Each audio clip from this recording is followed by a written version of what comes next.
उधर से हमें इंडिया धमकियाँ दे रहे कि आपके पानी लेके जाएंगे। ये जो टैंकर है ये जो आपको 10,000 का मिलता है, फिर ये आपको 1 लाख का भी नहीं मिलेगा। कम 2 पानी की बोतल अपने हिस्से के ले जाओ, अपने घर से 1 रोटी ले जाओ एक बार। तो हमारे लोग कभी भी सोए नहीं हुए। आप देखेंगे यहाँ से जाएंगे तो हैदराबाद भी आपको बंद मिलेगा, बबलो भी बंद मिलेगा, देहरकी भी बंद मिलेगा। अस्सलाम वालेकुम नाज़रीन, उम्मीद है इंशाल्लाह कि खैरियत से होंगे। नाज़रीन, बात करते हैं जो आजकल हम सिंध में रह रहे, ज़ाहिर बात है कराची में यहाँ की कापी रहे, हमारा हक बनता है आवाम को उजागर करना और आवाम से पूछना। तो हमारे पास ये भाई वो यहाँ के बाशिंदे, यहाँ के रहने वाले हैं। अब इनसे पूछते हैं कि जैसे हमारे बलूचिस्तान को का पी चुके, सीधी बात है वहाँ के लोग सोए हुए, तो इनसे पूछते हैं क्या क्या यहाँ के भी लोग सोए हुए हैं या कब सोते रहेंगे। अब दरिया के आपके सामने हाल है, उधर से हमें इंडिया धमकियाँ दे रहे कि आपके पानी लेके जाएंगे। तो क्या ख्याल है, सिंधी वगैरह लोग आवाज़ उठाते या नहीं उठाते, या बस इनको आप का पी लेंगे फिर आप बाद में सारे रोते रहेंगे? जी प्यारे भाई, आप अपना नाम सबसे पहले बताइए। भाई मेरा नाम आसिफ अली भुट्टो है और मैं GS हिंदुस्तान फेडरेशन जस्सा फारिसर कराची का वाइस प्रेसिडेंट हूँ।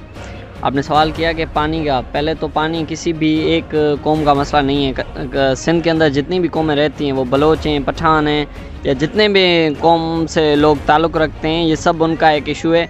और पानी के लिए ये जो तहरीक उठी है वो हमारे लोग कभी भी सोए नहीं हुए। आप देखेंगे यहाँ से जाएंगे तो हैदराबाद भी आपको बंद मिलेगा, बबलो भी बंद मिलेगा, देहरकी भी बंद मिलेगा, और उसके बाद कंदकोट, कश्मीर, सिंध के मुख्तलिफ जो शाहरा हैं वो बंद मिलेंगे। इस वजह से बंद हैं कि लोग अपने हुकूक़ के लिए लड़ रहे हैं और वो अपने हिस्से के लिए, पानी को बचाने के लिए अपने हिस्से की जदोजहद कर रहे हैं।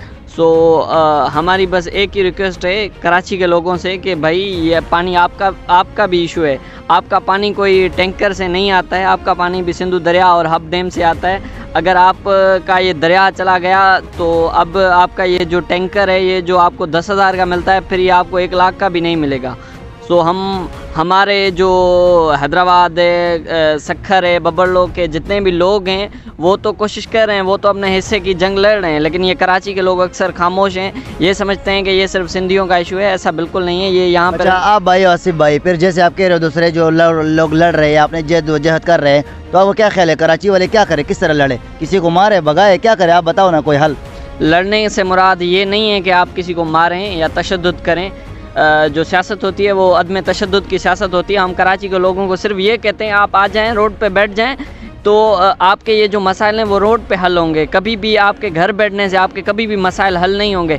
जैसे वहाँ पे लोग बैठे हैं वो कोई तशद्दुद तो नहीं कर रहे, उन्होंने बस एक पुरअमन तरीके से रोड को बंद किया हुआ है, अपने हुकूक के लिए लड़ रहे हैं। वो सिर्फ इतना कह रहे हैं कि भाई हमारा जो पानी चुराया जा रहा है आप उसको बंद करें, आप उसका नोटिफिकेशन दें। और ये जो कारपोरेट फार्मिंग हो रही है, इसमें जो सिंध की ज़मीनें हैं वो फ़ौज को दी जा रही हैं, तो वो अपने हिस्से की जद्दोजहद रोड पे कर रहे हैं और पुरअमन तरीके से कर रहे हैं। हम कराची के लोगों को ये नहीं कह रहे कि आप लड़ें, जंग करें, या आप ऐसा कुछ तशद्दुद वाला काम करें। यहाँ पे ऐसा कुछ नहीं है। आप आएँ, पुरअमन तरीके से रोड को ब्लॉक करें, आप बैठ जाएं।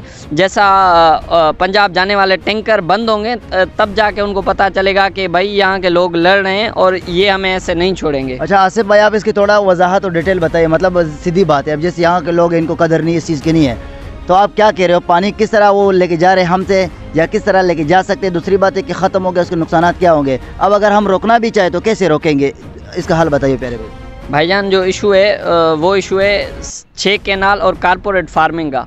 6 कैनाल से मुराद हमारे जो हिस्से का पानी है वो चला जाएगा चोलिस्तान में, और बाकी जो 5 नहरें हैं ये सारा पानी बह जाएगा उनमें। फिर इसमें ये होगा जो हमारे हिस्से का पानी है वो हम तक पहुंचेगा नहीं। जब नहीं पहुंचेगा तो जाहिर सी बात है उसका फ़र्क ना सिर्फ हमारी एग्रीकल्चर को पड़ेगा, बल्कि हमारे यहाँ पे बसने वाले जितने भी कारोबार हैं उन पे भी इन चीज़ों का जो है असर पड़ेगा। और दूसरा जो इशू है कारपोरेट फार्मिंग का, वो है हमारी ज़मीन का।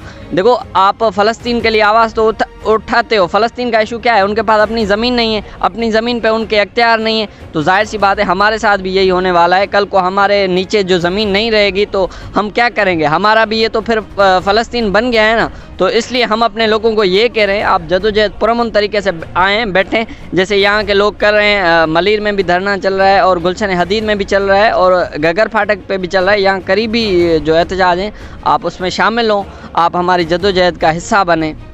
हम इस तरह बैठ के पुरअमन तरीके से जो है ना हम अपने मुतलबात को मनवा सकते हैं और अपनी जदोजहद को कामयाब कर सकते हैं। अच्छा आसिफ भाई, बात को मुख्तसर करते हैं, माशाल्लाह आपने अच्छा समझा दिया और समझ भी आ गई। अगली बात सिर्फ आपसे मुख्तसर पूछे कि आप जैसे सीधी बात है, अभी जैसे बलोच वगैरह लोग आते हैं, बैठ जाते, चले जाते, सिंधी लोग जो आते हैं बैठ जाते हैं, उठ जाते, अब आप क्या कह रहे हो, क्या बैठने से मामला हल हो जाता है? क्योंकि आपने शुरू में बात की कि देखो तशद्दुद या ऐसे वैसे न काम बनता है, न करनी चाहिए।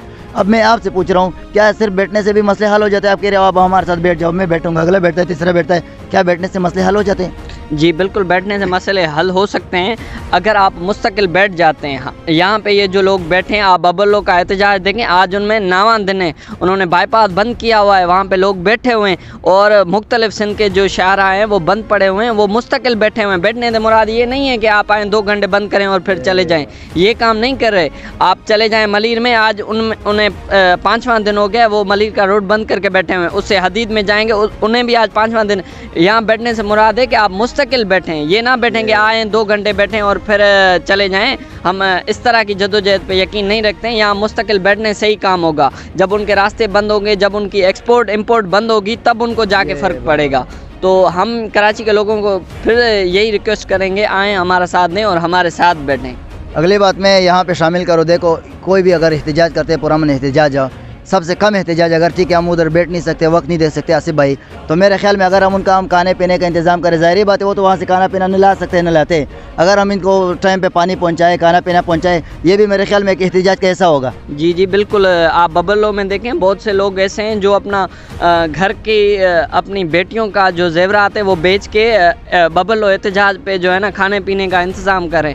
देखो लोग अपने हिस्से की जो जदोजहद है वो कर रहे हैं। सो आप अगर बैठ नहीं सकते, कम से कम उनकी जो माली मदद है उनके साथ जो है खाने पीने का तावन करें, ये भी एक एहतजाज में शामिल होगा। बहुत शुक्रिया आसिफ भाई, बिल्कुल आपने समझा दे। मेरे ख्याल में कम से कम एहतजाज ये है प्यारे भाई, कोई भी हो इंसान, आप व्यूअर्स आप देख रहे हो, अगर आप खुद नहीं जा सकते हो, कहीं पे भी एहतजाज बैठता है तो हमारा हक बनता है, हम ये कम से कम बताएं, आपका हक बनता है, आप कम से कम 2 पानी की बोतल अपने हिस्से के ले जाओ, अपने घर से 1 रोटी ले जाओ, 1 बिरयानी का प्लेट ले जाओ भाई। वहाँ पे एक आदमी का पेट बलता है, वो कम से कम डबल ड्यूटी काम कर सकता है, ज़ाहिर बात है वहाँ पे भी लोग भूखे प्यासे रहते हैं। ठीक है, बहुत शुक्रिया आसिफ भाई, अल्लाह हाफिज़।